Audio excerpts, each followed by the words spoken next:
So today the program is to talk about grain structures in spaces of measures. But before we do that, let's do a bit of a recap. So, recap from yesterday. Maybe let's try to do this together. What do you remember from what happened yesterday? So to have a gradient, we need the scalar product. To have a gradient, we need the scalar product. Scalar product, or duality pairing, or a dissipation potential. Okay, but a differential structure somehow, yes? You didn't want to do a sphere? I did not want to do a sphere, but we can do the sphere if you want to in private, yes. What else? The phrase, the heat equation is vague. Okay. Yeah, the equation itself is vague, yes. All right, so let me just write down. Yesterday we looked at grain structures for finite dimensional problems or finite dimensional evolutions. And maybe I did not make it super explicit yesterday, but we always consider some space X, that's our state space. And along with it, we have some kind of driving force, or essentially the driving energy. And this I denote by F. And then there is the third component, which was? Sorry? The Onsager operator, yes. So either a family of these guys, Onsager operators, but the Onsager operators only work for quadratic type of structures. And if you want to move away from quadratic structures, we have what we call the pair, the dissipation or dual dissipation pair. Right? So this is a dual dissipation potentials. Okay, so this is the Onsager, and that's the driving energy, and that's the state space. All right, so we saw these objects yesterday, and based on these objects, we could give some kind of equivalences between equations and variational problems. So the first part of that equivalence is x dot is equal to, yeah? Minus gradient of the force. Okay, but maybe more generally with all these structures related, yes? Subdifferential of R. Okay, so it's an element of the subdifferential of the second component. I'm going to put here 2 of R of x, so t, maybe t, and minus df of xt. All right, this is the equation. And then we have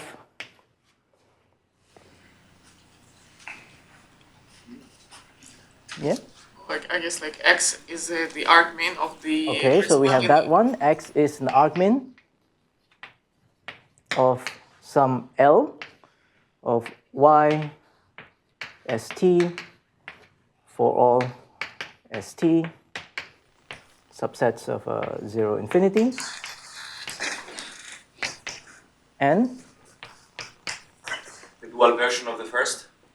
The dual version of the first. Okay, you can also have this if you want, which we did not see yesterday, but oh yeah, you wrote it. Yeah. Well, with the subdifferential of R star.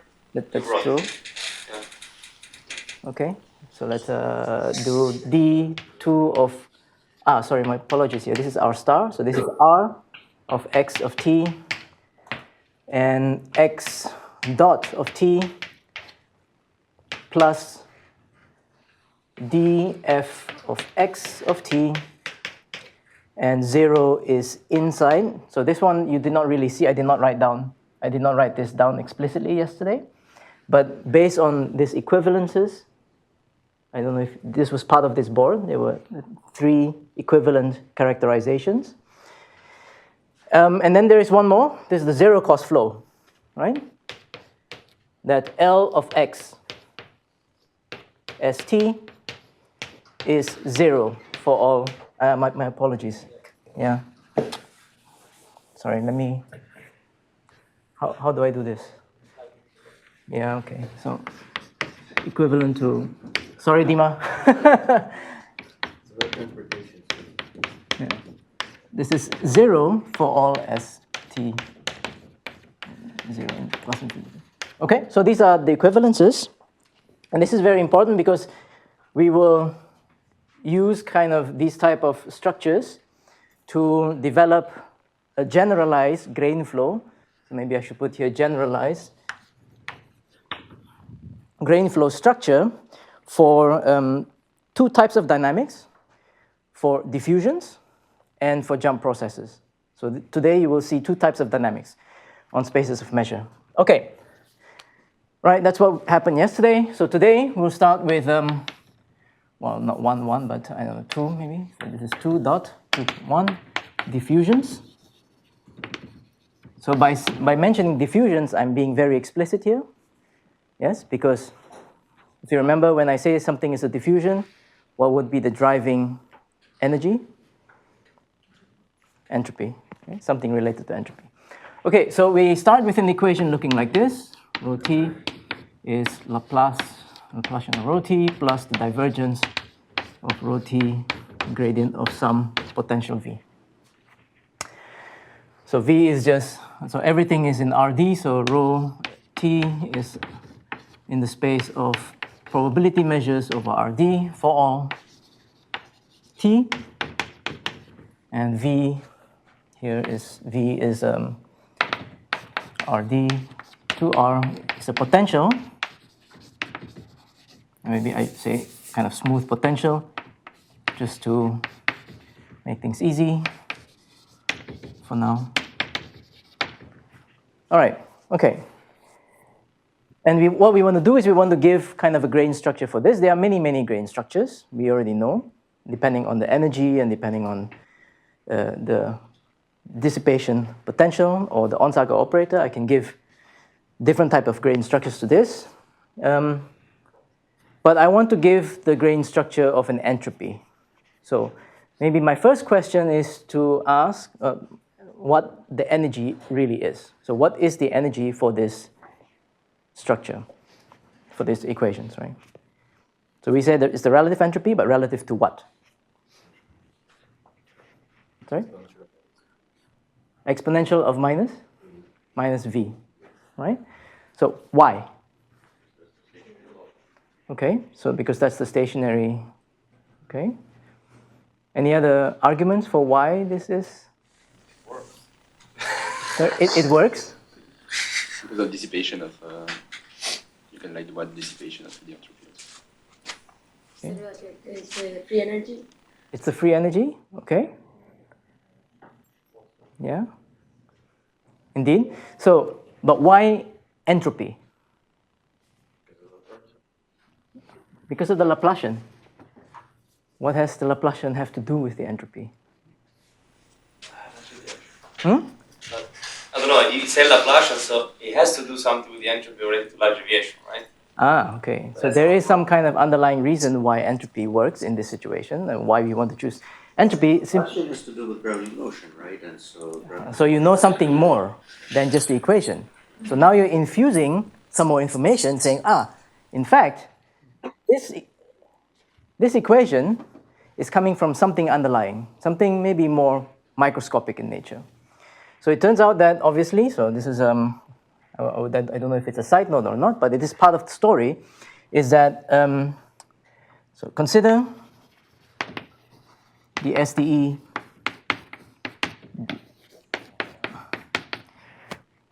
minus grad V of xt dt square root 2 ddt. Okay, so due to our friend who looked a lot at just polens moving around on the surface of water, and our good friend Einstein, we could develop a theory for SDEs. And it turns out that the law, or maybe the marginal law, so rho t, if I set rho t to be the law of xt, then this solves the PDE. This is our PDE. Right, so it solves it in the weak sense, in the distributional sense. All right, so there is a good relationship between SDEs looking like that and PD is looking like that. So now, still the question, why the entropy? So where did the entropy come from? And in fact, you already know the answer because Trifon told you the answer, if you paid attention.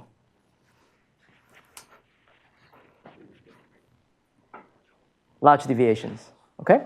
So how would you go from something looking like that, giving rise to the entropy? So one thing that we might be able to notice first, let's do a baby large deviation result.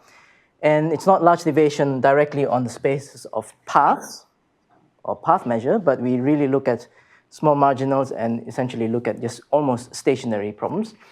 So we know that, so Dima mentioned that pi, so set pi to be e to the minus v divided by some normalizing constant and the Lebesgue measure, say in dimension d. So pi is this measure, and it turns out that that this pi pi is a stationary measure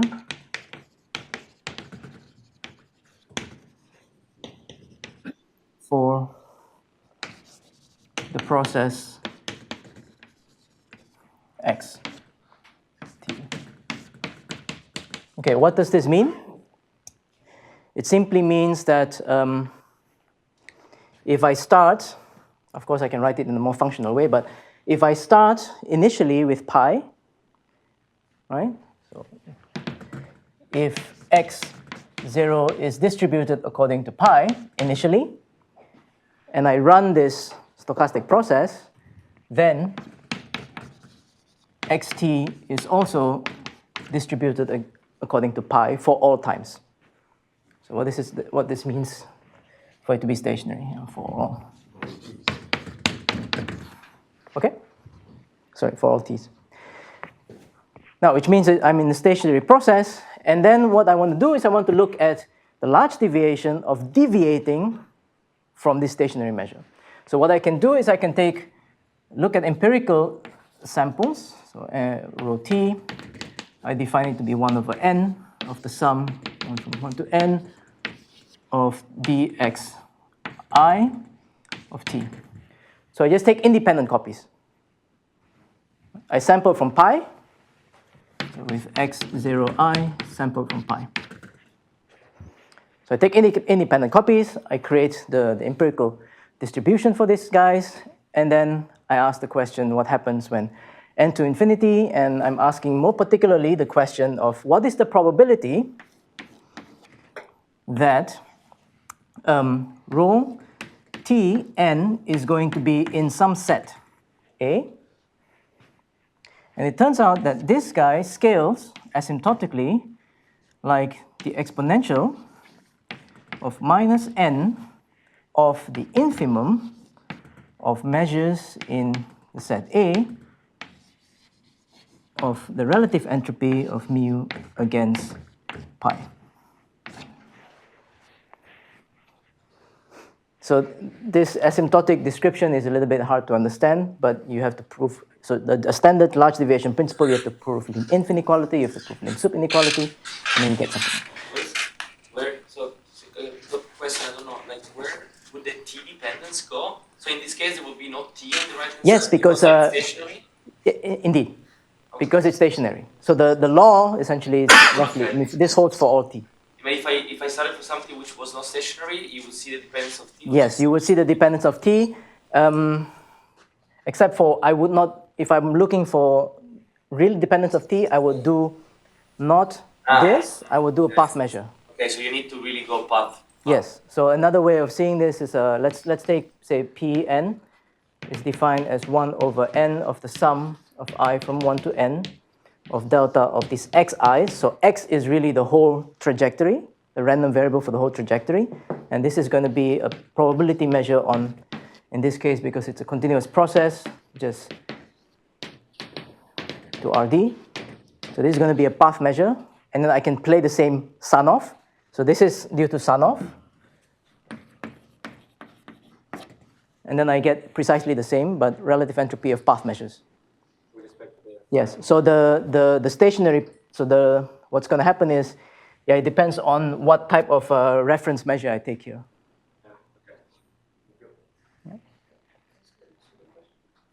yeah, yeah. I'm just trying to clarify. Like here, you write infilm over mu in A, but mu should be a measure. Yes. What is the mu in A? Is like it has a support in A.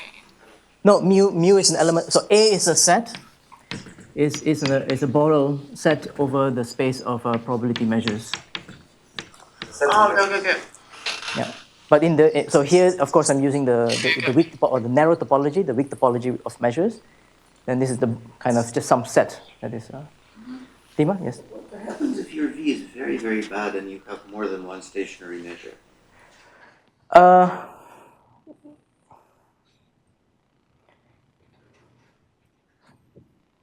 Good question.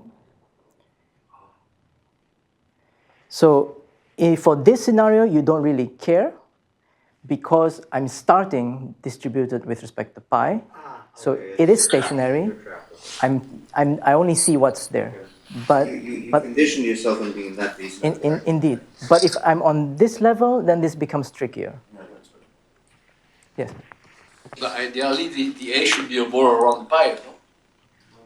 Yeah, ideally, yes, because if it is not around pi, you see that when n goes to infinity, the probability is 0. Yeah. So that's why do you choose any A? A should be. You could precisely define a ball around pi, no, and say I'm only interested in the probability of that rho and t belong to this ball, right? Indeed, but like I was saying yesterday, it's important to know how to say. For me to give an argument of why relative entropy is so important is to not necessarily look at just the 0 of this guy, but to know what happens when I'm not 0. So this A also tells me how this probability changes as A is going away from the 0.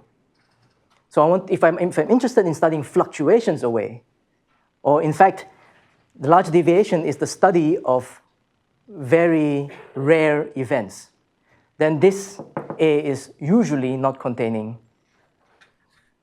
this pi. And so why is it so important is because if I can do a large deviation like this, so imagine if you're doing a sampling and you want to sample from a very rare event. Okay, so what people do in practice is that they do some kind of, they tilt the initial distribution, they tilt their prior to get to the rare event. And how do they tilt this prior? They use this information. So you can take this energy as a tilting energy, or kind of, you use this as a driving, as something like a drift, maybe the derivative in some form, to put it in the drift of the SDE, and then suddenly you're starting to sample more frequently in the rare event. Is this answer? Yeah? Okay. All right, so this is the idea. It's just a derivation of the energy, what we will use as the driving energy. So this is going to be the driving energy. Okay, so let me remove that.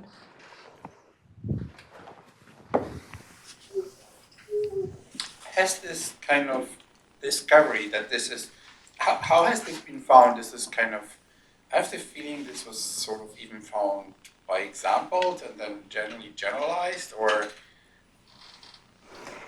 I mean, I don't think this was there before. They discovered it a posteriori that this is the right thing to do, or I just really... So I think it depends on which community you go to, also how far back you go, but I think in statistical mechanics, this is almost quite trivial.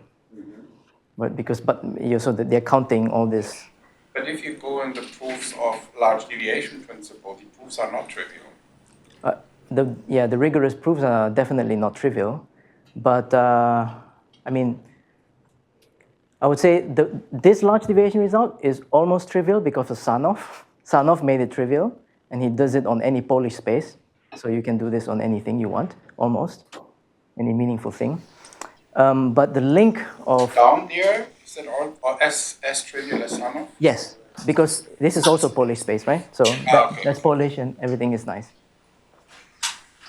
But the original large deviation, first result, we are not using the relative entropy, right? The first results, so it's also the relative entropy, But if you go back, maybe, I don't know what the first results are, Cramér? Yes, so in probability, Cramér, but he uses kind of the Legendre transform, or kind of the cumulative distribution function, and then he kind of inverts it, and then he takes the supremum, and relative entropy pops up again. But there are many situations where relative entropy does not pop up, obviously. But implicitly, Schrödinger did very similar computations by trying to get the most likely path. Yeah. So he didn't name it, he didn't bring it out, but this is kind of. And then maybe Shannon again, right? Because you are, Shannon later, yes, yeah. But yeah. But I'm guessing people have known this even before Schrödinger time. Yes, probably, yes. You can define entropy by this, right? You can define entropy by this. You know, In some sense. I mean, physical mechanics. going back to von Neumann, right? Or saying, you know, maybe we should not try to define entropy. We should leave it vague. Boltzmann, I'm just saying that it's the formula that's actually the novelty in some sense, right? Yeah, but before that, it's basically Boltzmann's. Yes. yeah, There is there is something. Yes, there is something. Yeah, of course, for him it was more like taking like a Lyapunov type of. Okay, so this is the origins, and if you still don't know, I love this type of things because for me, grain structures are important because I try to motivate why I choose certain grain structures. And this is one of the motivations why the relative entropy is good, particularly for diffusions. If you go to heat, which remember the heat is minus log of rho, so more precisely the Radon-Nikodym derivative of rho with respect to the Lebesgue, dl, then there is a completely different motivation for this. So you have to study the underlying stochastic dynamics for heat transfer, and then you do a scaling limit, and then you end up with this structure. Unfortunately, this structure has not been, even today, not been rigorously proved. Because if you think about it, if I want to, so I have two energies. This is my relative entropy that drives diffusion. This is my relative entropy, my energy that drives heat. If I want to end up with the same equation, then I have to choose a different dissipation potential. There is no choice. If I want to end up, if I fix my equation, I have two different energies. I have to change my geometry of the space. Right? So for this, what we will see later on is this is Wasserstein geometry. This we know from Otto. Okay? This one is so it's a generalized Wasserstein metric. And its mobility is, in fact, not concave, which is generally required, not 1 over some concave function, which is generally required for it to be a proper metric, but it is something like u to the power, or rho to the power 2. And this metric, actually, it's not even a metric. We don't know what properties this has. So it's not been given a rigorous footing. So sorry, in your context here, just for someone who's learning this day too, right? So this would be just your energy there, and you're just trying to find your geometry to put inside of it to make sure that you get that equation. Precisely, precisely. Yeah. Okay. So we're here. So now we've specified our space. Let's say X. X is the space of probability measures in RD. We have our energy, which is just relative entropy with respect to this stationary measure pi. And what is left is this R, okay? Or the Onsager operator. So what I would like to do is maybe write this equation slightly differently. Why do I want to do that? Because when you look at these objects, then you realize that you want to talk about x dot. Okay? So generally, if I'm in the space of measures, rho dot does not really make sense. Rho dot is in some dual object. So what I prefer to do is, in fact, to consider what we call the continuity equation. So let me rewrite that a little bit. So notice that PDE can be expressed as, so some continuity equation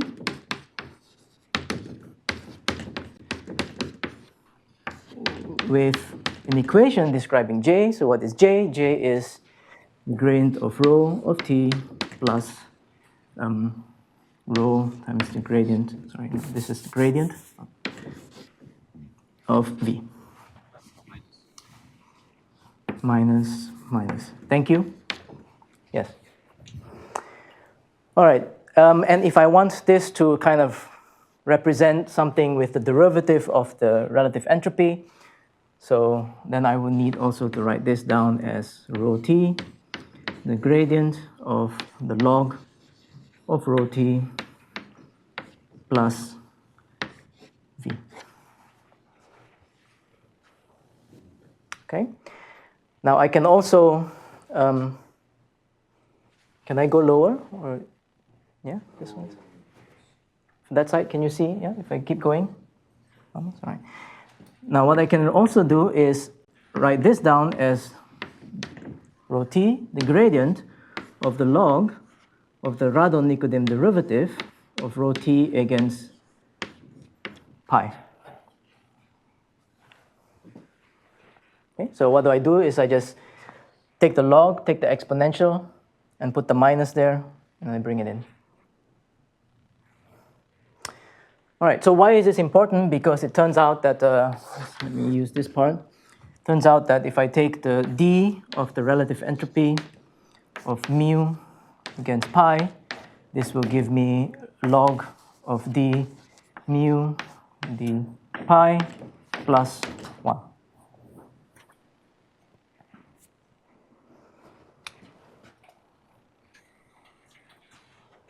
Okay.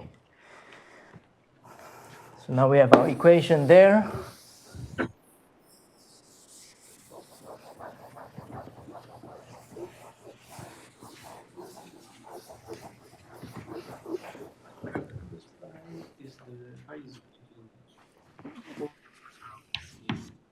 That's a stationary measure.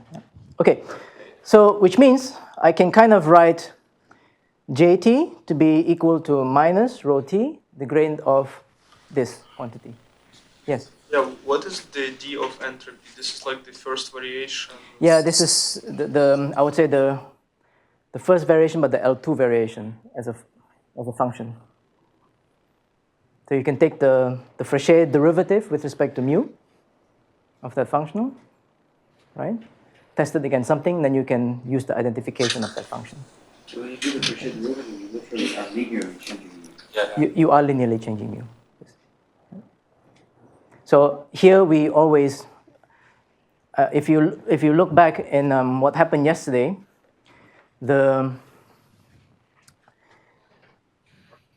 so we had this Onsager times d. So you can think of d being in a flat space, and that guy also changing for it to be in the correct gradient. You can think of it like this. Okay, yes, so we can write this again as minus rho t of the gradient of d of E and T. Oh, I'm just going to use F for now. F of rho T.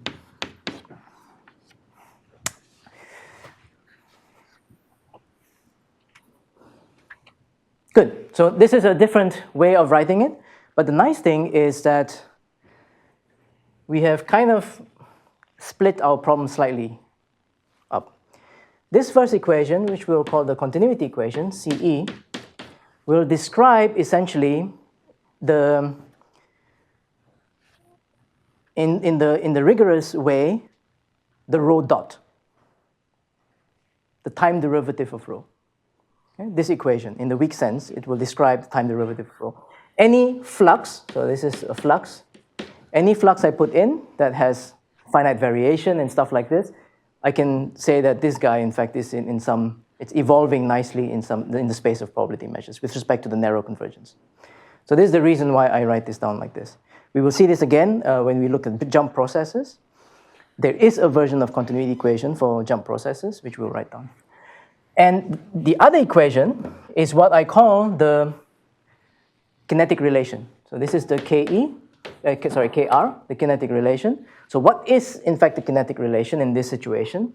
It is a mapping, or it's an kind of, not really a mapping, but an equation that describes how forces lead to fluxes. So you can also see this as a force-flux relation. D of F is a force, because it's the derivative of the energy. And then you have a flux, which drives your evolution. Okay? So this is what we call the kinetic relation. And in fact, if you look here, all I need to do is I need to define something very, very similar to this, but on the level of this quantity. So you can think again as this is a representation of your tangent space element. There is some quantity that is in the cotangent space, and there is a mapping that relates the cotangent to the tangent. Okay? All right, so now we are only interested, in fact, in this equation. Let me just write it down. Minus rho t, and the gradient of df of rho t. Okay, so this is our kinetic relation. So what I need to do is now find some kind of dissipation potential or dual dissipation potential, so that I can write this as so in this case I'm going to take something smooth, or it's going to be quadratic, d in the second variable of my r star, acting on rho t of minus, in this case the gradient df of rho t. So I need to find this r star for which this equality is true. Yeah? Why do you have gradient? Because, in fact, I want to consider, I want to consider r star on vectors instead of scalar functions. This is a scalar function. The gradient of a scalar function goes to vectors. This one, yes. So I want to consider r star, so it depends on how you define your r star. So I would like to define an r star that takes as argument rho, which is a probability measure, and a psi, which is a vector field. It's a bit different from before. So, I mean, if you want, you can also define it to be phi, which is a scalar function. And then okay, so I'm going to write down the r star. Since we're here, there's nothing but the gradient of phi squared d rho. Okay. So you can take this. If you take this, then you don't have this gradient. But you also don't have that equality, right? I'm a bit confused now, because I would expect that if you use this notation, you should use, instead of j equal d2, I would use dt rho t equal. Yes, I would use more like this, but I have to say j is, in fact, the gradient. So I have to already a priori say j is the gradient. That's why I kind of don't want to use this. So I rather use the psi, because I want to talk about, so my tangent spaces contain vector fields instead of gradients of scalar functions, if you know what I'm saying. Okay, so in this sense, I have this. And then you can see that it's quite trivial, because taking the derivative with respect to the second argument is going to give me simply psi rho.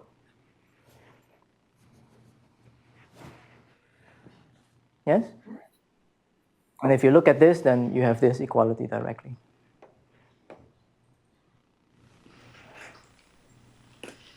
Is this clear? I think it is correct here, but I don't know. I find it slightly confusing at this stage, because it's not exactly what is written on the right side, but it's absolutely correct. Yeah. It is exactly what's written here. No, on the right side, there's no gradient. Yes, no. And it here, shouldn't be. Okay, so here I did not talk about kinetic relations. That's why. Right, exactly. The kinetic relation. Because the kinetic relation is, if you want, you can always write x dot is equal to v. and then you write everything in terms of v. And then you're safe. But this is x dot equal to v, because I can describe what x dot is. So here I don't want to talk about rho dot, because rho dot But is... you could if you wanted. I could. Okay. I could. Okay. So the reason why I'm doing this is because this is easier to flow with the next part of my talk. Yes? If we add their gradient, so our on-Sager operators also changes, or it does not change? Yes, because you're changing your spaces. So your on-Sager operator maps from different spaces to different spaces. That's why. So if I formally, okay, what I'm trying to do is I'm trying to do something that is a little bit closer to rigorous. When you want to do a proof, you cannot use the other one, because that's super formal. If you want to do a proof, you have to use this. So it's pretty much like when you do, you write the Benamo-Brenier formulation of the Wasserstein distance, which we actually already have here. So if I look at this and I just say I want to do the dual for R star, or the primal. So what is the R? The R is rho J is equal to 1/2 of d j d rho squared d rho.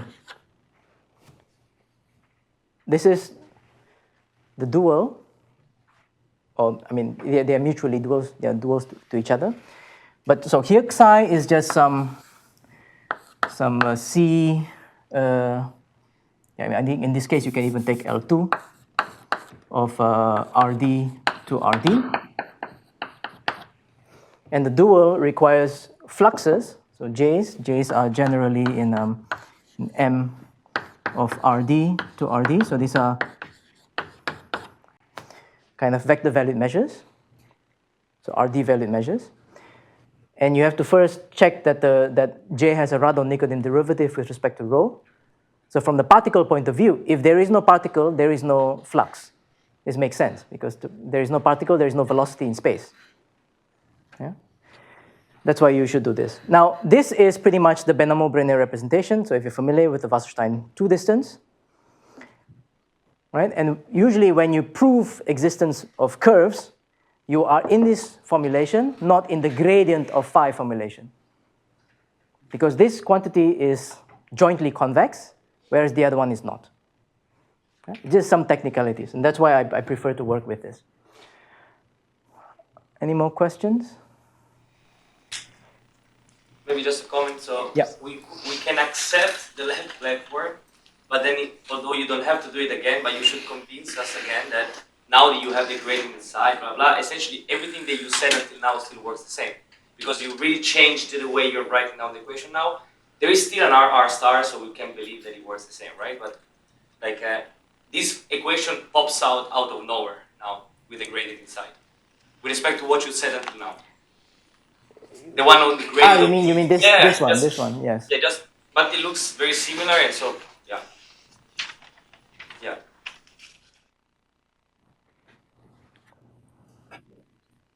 Okay. Yeah, so now we've actually found our structure.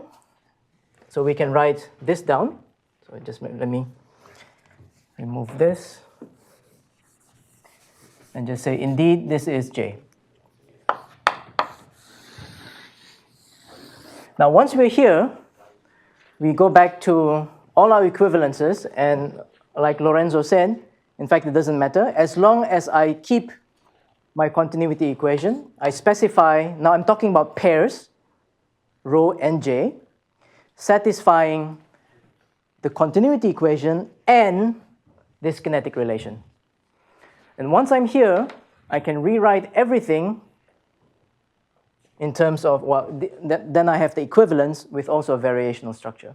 So I'm just going to write the variational structure now, so you can, but maybe you have to convince yourself later on. But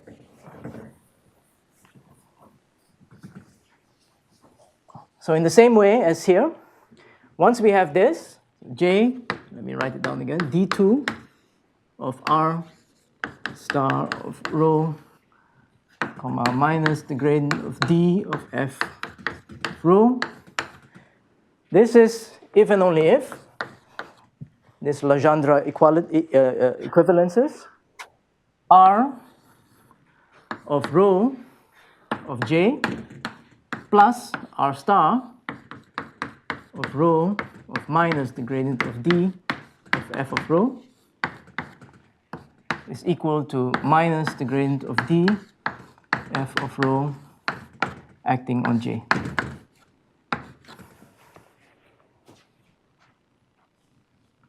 Yeah? So this is a vector, that's a vector, and I have the scalar product of two vectors. J is a measure here, a vector? I mean, of course, it can be Yeah, I mean like somehow, these are, I'm just taking the range of this. Okay. No, yeah?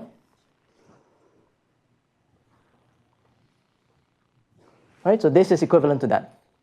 And this is where we get our energy dissipation functional, because if I were to integrate this in time, so I integrate now from S to T of R of rho RJR plus R star of rho R minus grad rho R dr is equal to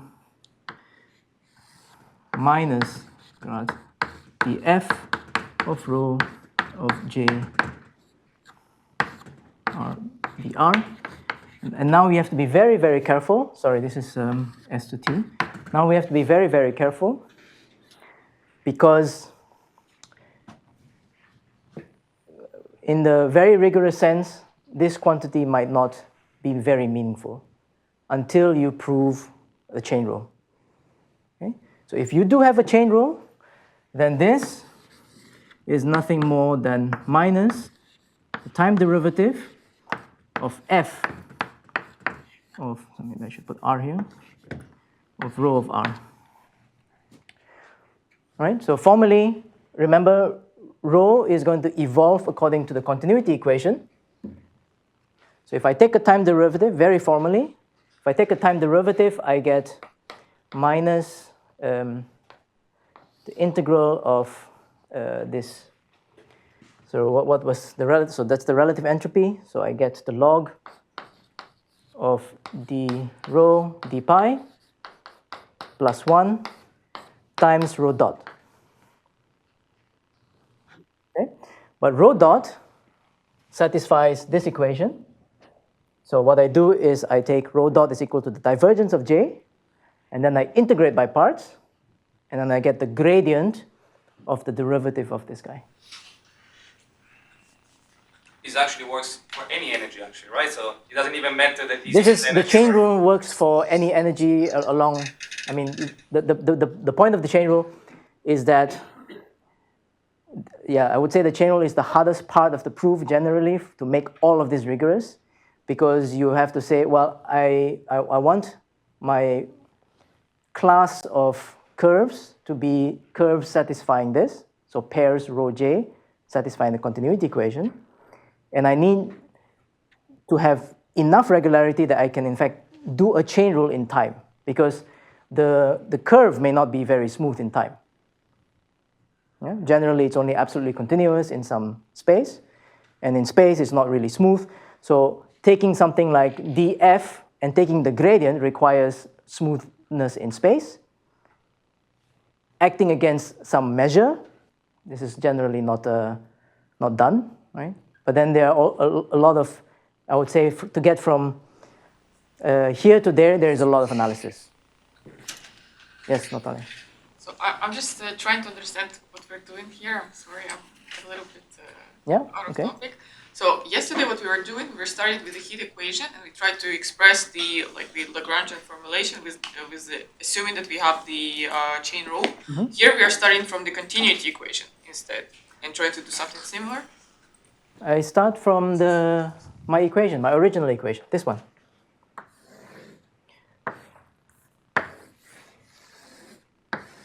So this is exactly the same equation as I had before. So like it is equivalent to heat equation, or? Yes. Well, yes, V is not equal to 0. If V is 0, then it's the heat equation, right? Because I can just take my JT, put it inside. The divergence of the gradient is the Laplacian. And I get the minus Laplacian of rho. I can bring it to the other side, then it's the heat equation. Okay, so it's just an equivalent reformulating. Okay, so here we are like just adding some dummy variable. dissipation. I would say I'm just adding a dummy variable, and the dummy variable is the flux. That's all I'm doing. Right? Because I know it's almost one-to-one. If I give you a flux, I can compute the velocity of the curve. Now you're removing one derivative in some sense. Yeah, exactly.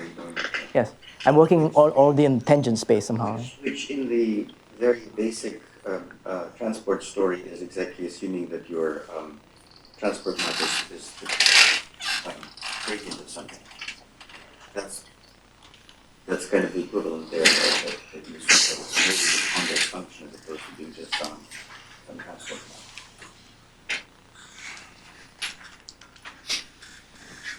I'm just talking about just the Monge problem. Yeah. So I think, of course, So you see, on optimality, the transport equation and the what's it called, the Monge-Ampere equation. Yeah. One more derivative. One more derivative. Yeah. But there's a difference here, I think, between optimal transport maps and these maps. Yeah. It's not a geodesic in Wasserstein. This is a gradient flow. It looks like rho times the gradient of something. It's true. The J looks like rho times the gradient of something. So it has the same structure, but it will not be an optimal map. Yeah, but I mean, there, if you don't insist that phi be convex, you're just written some Yeah, some it's map. just- It's like saying that you have a map from RD to Right, RD. right, yeah. You write it as a gradient of something. Sure. Yeah, absolutely. And the So, convexity thing comes after the fact from optimization. Indeed. Yeah. So maybe just to rephrase for everyone, like in optimal transport, you know that your optimal map is generated by gradients of convex functions.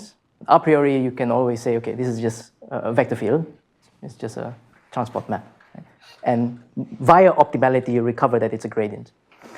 Okay, yes. Where am I? Yes. Okay, so we have this. And if you have the chain rule, which means this is equal to that, this is the chain rule. And then you can integrate, so you get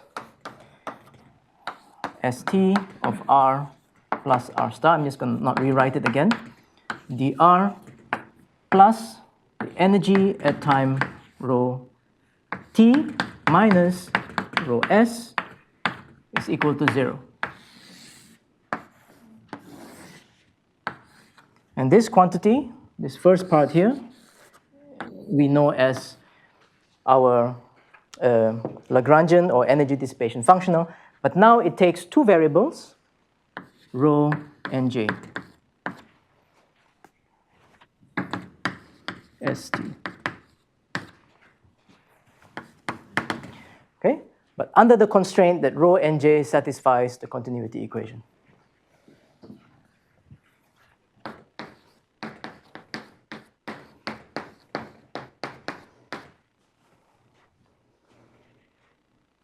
Right? So this is the idea. Again, why do I do this? Is because I want to get very close to something that you can just directly make rigorous. But that's an equivalent statement, right? It being 0 is basically equivalent to rho and j satisfying the continuity equation.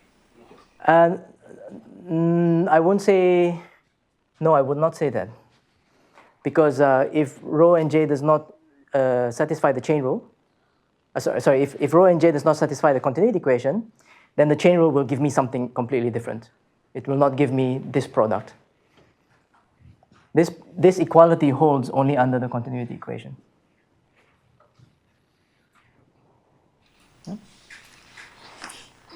Well, sorry, yeah, Aaron, yeah? Oh, this might be a little bit tricky, but to me, right, it seems like when you're writing this out, you're kind of making an identification of this tangent space of the Wasserstein space with LT function. Right, but once you make that identification, this df, which is valued in the cotangent space, would already correspond to the Wasserstein gradient. That's why I don't think there should be a second gradient in that box.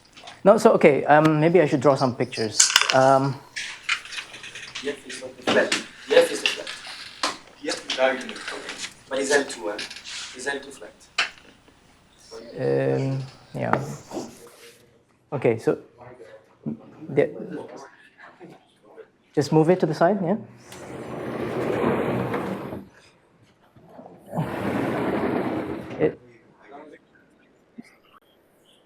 Okay, so I have my manifold.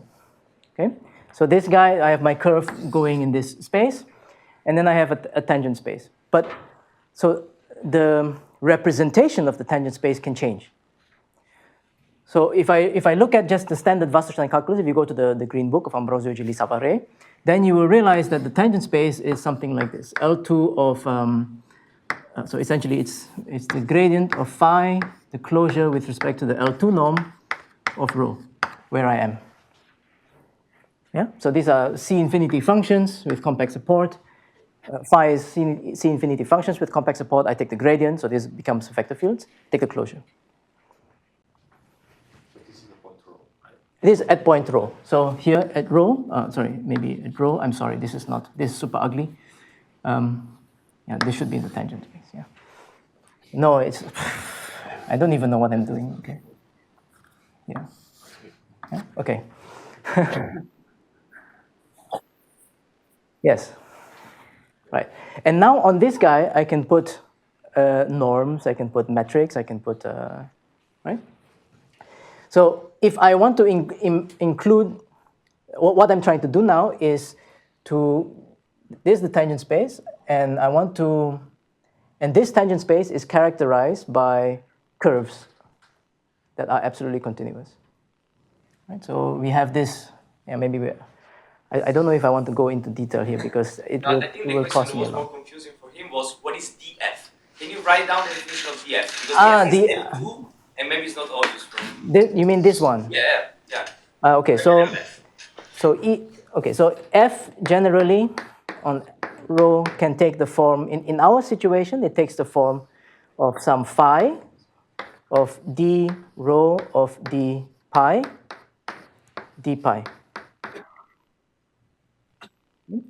Pi, if you want, you can also take the Lebesgue measure or whatever. And df is just the Fréchet derivative with respect to rho, but in the flat space.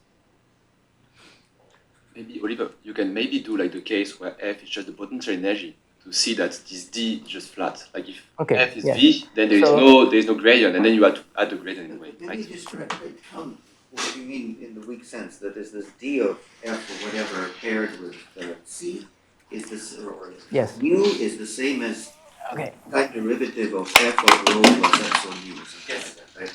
And that's the point. So d of t of f of rho of t is equal to some, so in this case, phi of, say, rho, d rho d, I'm just going to write this down because phi prime of d of rho d pi of rho partial t of rho dx. This make sense? Of course, instead of rho t, you could have taken rho plus tw, like he said, and you would get times w. That's what he was talking about before. Instead of rho t general, you could also take rho plus tw, which is a very simple curve, and the time derivative will become w, which is what. This is what I'm just saying, that it just shows that you're doing the linear, the flat, yeah. Yes, if you, I see. So you're just saying that, if you take f of rho, f of rho plus tw. This is my rho t. Yes, and w is an arbitrary. And then you get the integral against w, basically. Yes, so this is w. So you may ask why this is the case. Well, so this is just a way of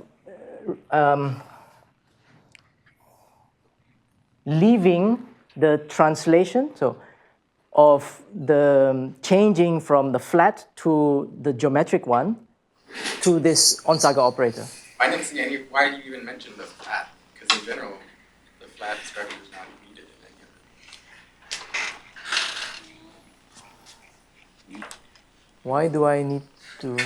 I don't have to. You're either thinking of it as a measure where you have a flat structure, or as a in the Wasserstein space where it's not a flat structure. Yes, but then that's what I'm saying. So I'm leaving somehow I'm using the k, the Onsager operator, to project my flat into the non-flat. This is the idea. That's really the point that I think I may be confused, but if there was set, it would have been useful. Wasserstein is formally L2, like we did with the Osaka operator the first day. You take L2, and then you change the Riemannian metric of L2 using the continuity equation.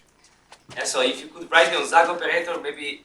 Yeah, so I write, okay, so the Osaka operator acting on psi is going to be, or maybe phi in this case, because the Osaka maps from functions to functions, is minus the divergence of rho of the gradient of phi. This is the Osaka operator. But this is very formal. Yes, I cannot do anything analytic with this. That's why I do the other one. And also, this is not going to give me really what I want to talk about, in which I'm supposed to talk about like 20 minutes ago. So is this okay? Yeah. So the point is, I have again some kind of energy dissipation functional, and it's the zero cost flow. It's also the minimizer, assuming the chain rule holds, and stuff like this. So I'm back into the variational framework, and everything is nice. Now, what I want to do is, my apologies, because I really want to talk about this, because this is going to be connected to what we will talk about tomorrow. And these continuity equation things we will see over and over again, because they are very important. Okay, this is 2.2, which is jump processes. I'm going to simplify things a lot. Now, I'm going to look at just probability vectors, which is P in, so what do I call it? I don't remember. I need to make sure that my notations are consistent. Okay. P in omega. So omega is now discrete with cardinality of omega is equal to little n. So it's a finite discrete space. And I'm going to talk about just jump processes in this space. This is defined as elements, say Q in Rn, for which the sum of Qi is equal to 1, is Qi is non-negative. Maybe I don't use Qi, I'm going to use Qx instead. X, and X is in omega. Okay, so you can think of this as a submanifold of Rn. In fact, it's a convex cone in Rn. And then you can kind of say, well, I can also look at dynamics on this guy. And one of the common equation is the Markov, if I give you a Markov chain, Q is the transition matrix, Q. The transition matrix, the transpose of it maps probability vectors to probability vectors. Right? This is very classical. Q satisfies a number of properties. So let me see. Yes. We also call it the infinite the generator of the process. Q is Q of xy. X, y is omega. We have that, can't remember, yes. Q is non-negative for x not equal to y, and the sum y, right? So the sum in Q of xy, summing up in the y, is going to be null, and Q of xy is larger than 0 for x not equal to y. Okay, so these are the properties for which we need in order for P to remain in this space. Okay, so now the question is, what makes this a grain flow? Of course, grain flow with respect to what? So in view of what we've been discussing all the time now, entropy seems to be the right object to look at. It's a Markov jump process. Okay. Not because you use Q, usually people use Q when these are Markov chains. This are to one, this one. Okay, all right. So what makes this gradient flow? I mean, it's just an evolution of something, yeah? P is just, so P is a time evolution. So I'm asking P at time 0. Sorry, this is a time evolution. It's really just the derivative of that. P at 0 is, say, P bar. But time t is continuous, some subinterval, or is it discrete? It's continuous. It's a continuous time Markov process. But states are discrete. Markov chain. Yeah? Sorry? States are discrete. States are discrete. Time continuous. Time continuous state, discrete state. I mean, there is no distinction between continuous and discrete in time because I can always take exponential, and I make it continuous or make it discrete. It doesn't really matter. All right. Well, what's important is the question: what makes this a gradient flow? Okay, very good. So it turns out that detail balance is one of the defining properties of what makes it gradient flow. So, what is detail balance? Before we go into detail balance, I need to talk about just so the evolution, the solution. Maybe some remark. The solution is in fact given by just the exponential, right? So there's nothing but T star of P bar. And Tt is the exponential of T of Q. Okay? So this is what we call the semigroup. Because if you can check, I mean, you can check very easily that it satisfies the semigroup property in time. And yeah, so that's the dual, and it maps from P, the initial, straight to the final. So this is the solution of this equation. Yeah, just a small remark. So what makes this a gradient flow is what we call the detail balance condition. So what is the detail balance condition? And it's always relative to some pi, some stationary measure. So I would say the semigroup is said to satisfy detail balance, satisfy the detail balance condition with respect to pi if the associated generator, so Q is also called the generator of T, if Q x y pi x is equal to Q of yx pi y. So what this means is that relative to that pi measure, this jump rate is symmetric. Relative to pi, jumping left, jumping forward and jumping backward is the same. I'm doing this at the same rate. Okay? So this is what this means. So I'm going to call this a pi dBc. Okay, so now the point is that if this is true, then it turns out that we have a gradient flow. And to be able to write the gradient flow, what I'm going to do is I'm going to introduce a continuity equation. I'm going to write the fluxes. I'm going to show that everything can be done analogously to what we just saw before. But maybe I just need to make a small remark about this detail balance. So detail balance, if you look from the stochastic point of view, this is just reversibility of the path measure with time, like just inverting time. Okay? That's one way of looking at it. Another way of looking at it is to say that if I define, so if so maybe pi dBc is equivalent to T, the semigroup being self-adjoint with respect to the weighted, the pi weighted inner product.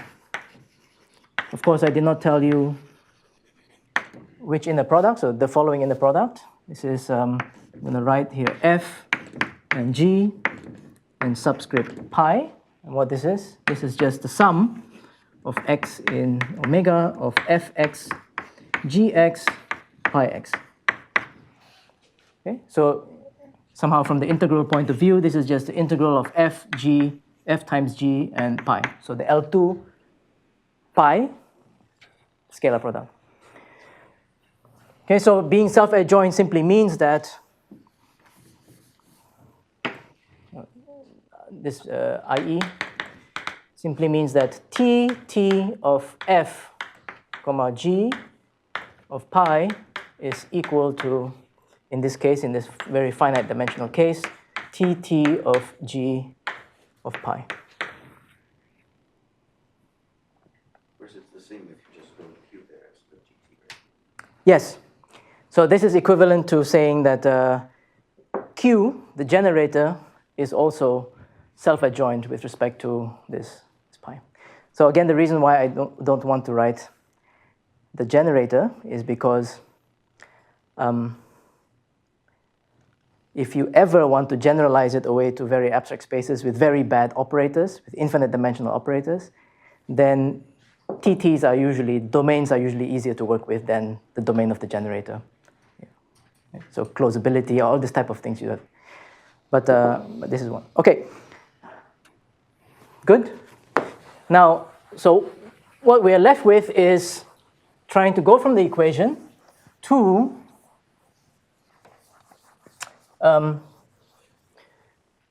the grain flow. You can move the board. Yeah, I keep forgetting that I can move the board. Let's not do that. Let's leave it there. Okay, so let's start with our equation. This is our equation. And I'm going to write it in the kind of a weak form. So how do I do it? I just take the sum of phi of x. So phi is just some function, a vertex function, times p of x omega, and I take the time derivative. So phi is independent of time. It's just some, you can think of it as a test function. That's the same as x of omega of phi of x of p dot of x of t. And that's the same as x in omega of phi of x of the sum of y in x in omega of q of xy of p y of t. Okay, that's just that equation over there. And then what I'm going to do is try to shift. Sorry, this should be transpose. So this, my apologies, this should be a y and an x because that's q transpose. So what I'm going to do is I'm going to try to shift the action of q on p to the action of q on phi. Right. So I'm going to write now x comma y in omega of phi x q y x p y of t. I'm going to use this property. Okay. So if I were to, maybe let me write down. I'm going to switch a little bit. I'm just going to exchange x and y. So it looks slightly nicer. Phi of y, q of xy, p of x of t. Okay, and now what I'm going to do is I'm going to insert a 0. xy in omega of phi of y minus phi of x, q of xy of p x of t. So why is this true? Because this is x, that is x. So if I sum in y. The sum of q of xy in y is going to be 0. So all I'm doing is adding a 0. Okay, and then now I can write this down as the sum of x comma y, and I'm going to make a definition. So I'm going to define this as phi y of x, and then I have my q xy p x of t. Right? Good. But then I'm going to do slightly more. I'm going to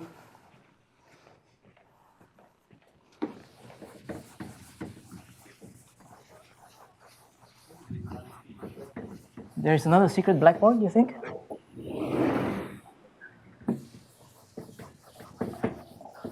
Was this also, this was also mine, yeah.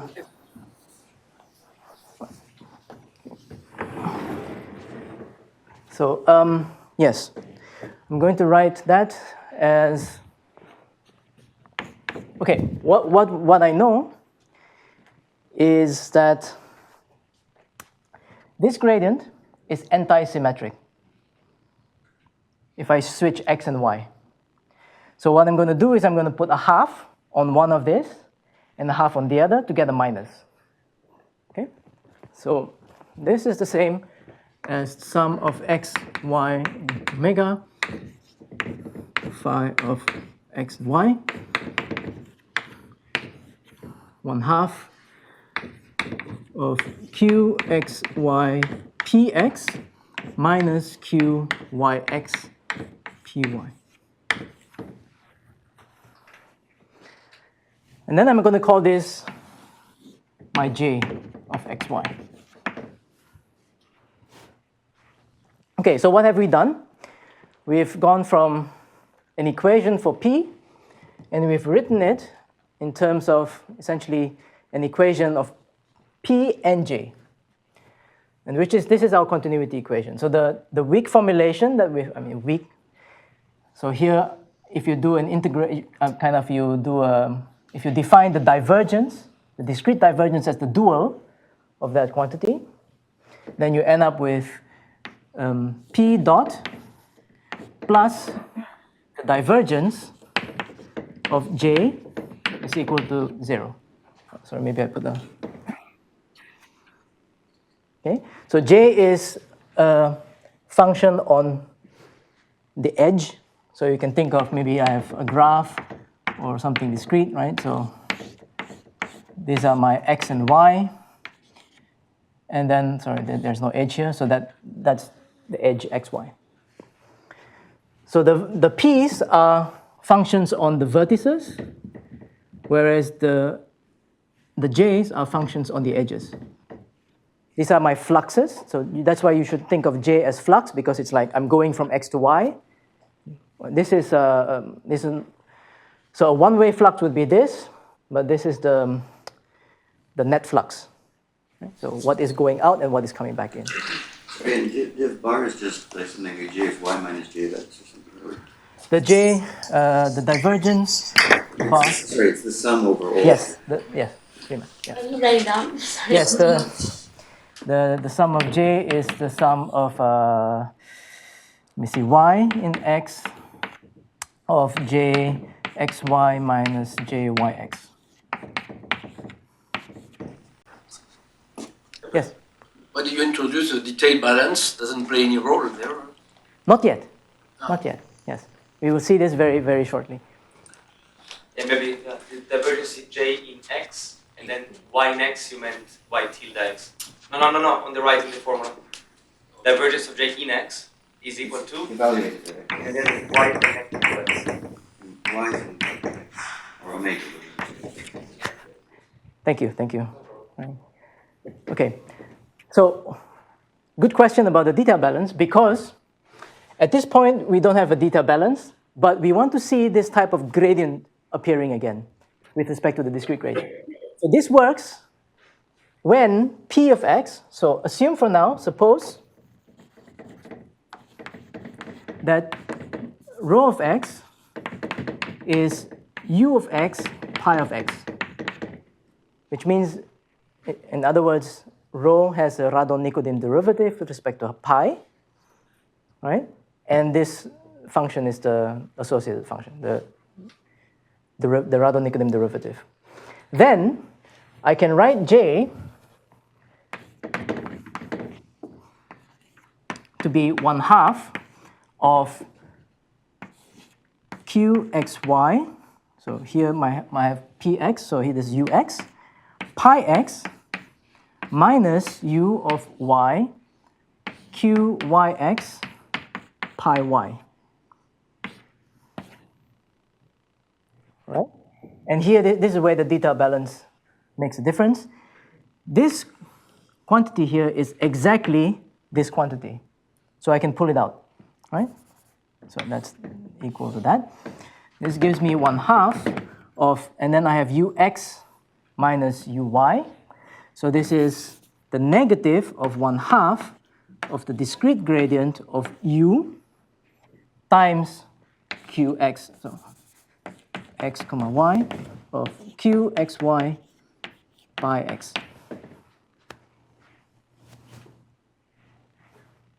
So this tells me that, essentially, roughly already tells me that this is a gradient flow. Why? Because the fluxes are of gradient type. So now all we're left with is how does this interplay with the energy, which is the entropy? Yes? The existence of a pi like that, is it restrictive on continuous Markov chains? The existence of such a pi. The existence of such a pi. Well, is it restrictive or? It is quite restrictive, but this is so kind of if you have a stationary distribution and then, yeah, it is restrictive. It's not all classes of Markov chains that has this property. Like you said, it's reversibility, right? So if it is reversibility in some sense, yes. In fact, it's very special. Yes, yes. It's actually a real problem. That it's. Because, in quantum, what do we want to do? You want to prepare one state. So you need a process which shifts everything to the first one and ignores everything else. And there's no detailed balance thingy which does that. Because the stationary state is singular. It's a real problem. Yeah. The interesting processes which they want to do to prepare, you have a large family of states, you want to prepare the first one and the other ones should all disappear. Detailed balance goes down the drain. Yeah. It's very unfortunate because Px is not, it's singular, right? I mean, it's 1 here and 0 everywhere else. Then detailed balance is very, very restrictive. Unfortunately, but. Yeah. Indeed, yes. I think we're for preparing quantum states, I think it depends also. I mean, we are doing a quantum analog of preparing a classical state, which is the first in the list, and the rest we don't want. I see, okay. It's a classical problem where you want to prepare the first state and you want to ignore everything else.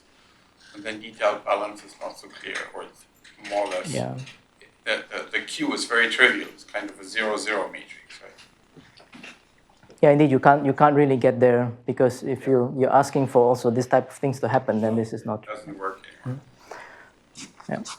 If it doesn't hold, there is a circulation, there's a Helmholtz decomposition of some sort, and then you have to neglect. If you have a stationary pi, yes. I mean, you have really, sometimes you have non-equilibrium scenarios where you don't have stationary pi's, and then you're in big trouble, yeah. But we have situations where we, again, by asymptotic limits, you start from something that has detail balance and you pass to the limit, and then suddenly you recover something with no detail balance. And maybe this is one way of constructing algorithms, because sometimes, like in the Bloch sphere, you're expecting a pure state. These are on the boundaries of the Bloch sphere. But then maybe traveling from within the Bloch sphere, from the ball, you can reach it much faster than going on top, right? So that's your quantum algorithm. For instance. If you can do it. Yeah, but of course, that means if you want to go, you want to travel within, you have to supply some noise. You have to create entanglement. But this is meaning, putting more qubits or whatever to create an environment where it actually can pass through. So that you approach the boundary in a good way. Yeah. Totally agree. The time is up or not yet? The time is yes. Finish whatever you want to do. It's fine. We have only lunch. Yes, but okay, so to go from here to there, we have a couple of things to do. Because I promised you to show you some kind of a dissipation potential that is completely nonlinear and not quadratic, right? But yeah, in view of time, I don't think I have the chance to do this.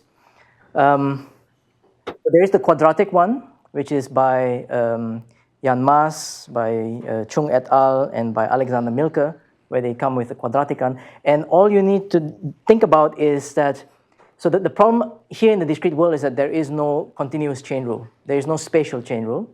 So you kind of have to cheat if you say, I want to take the relative entropy as a driving force. So the idea there is to just take, if you take the relative entropy, then you have the log of rho x divided by pi x. Okay? So what you have to do here is you have to kind of divide and you multiply and divide in such a way that you end up with this.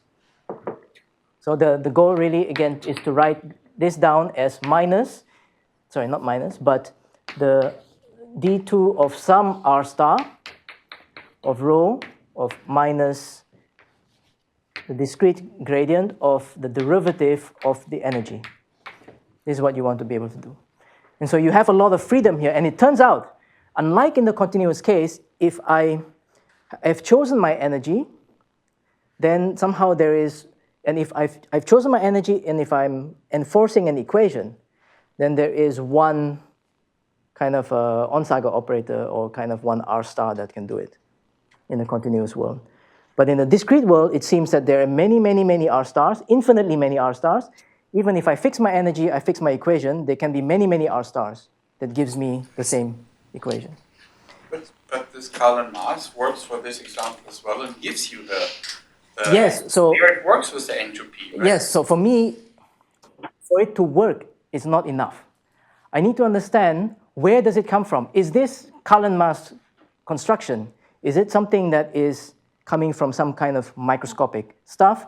What I do know is that in the same way as in the continuous world where you say, okay, my diffusion is coming from some kind of SDE. Okay?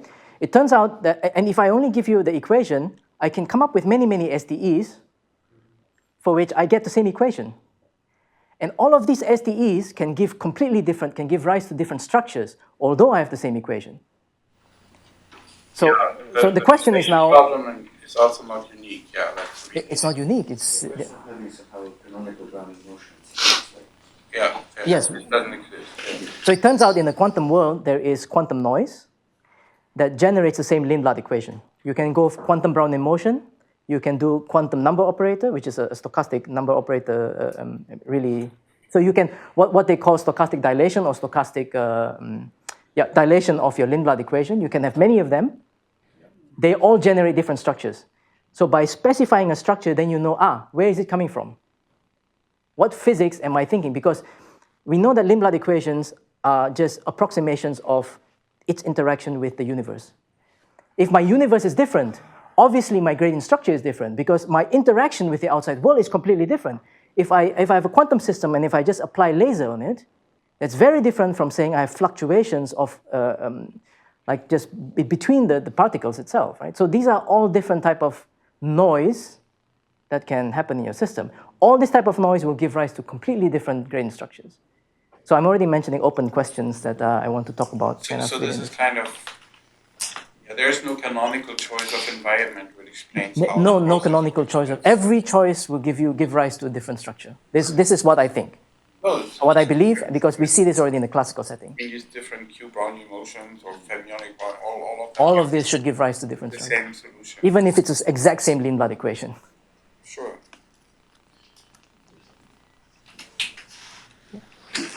So here, part of the problem is that the flux has support on edges, and the mass has support on the vertices. Yes.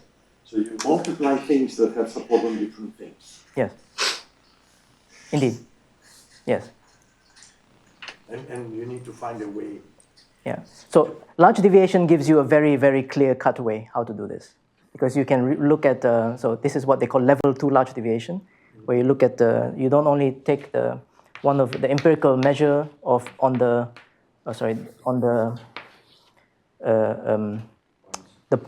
vertices, the process on the vertices, but you also do the empirical measure on the fluxes, and then you get the level 2 large deviation and produces something completely non-quadratic.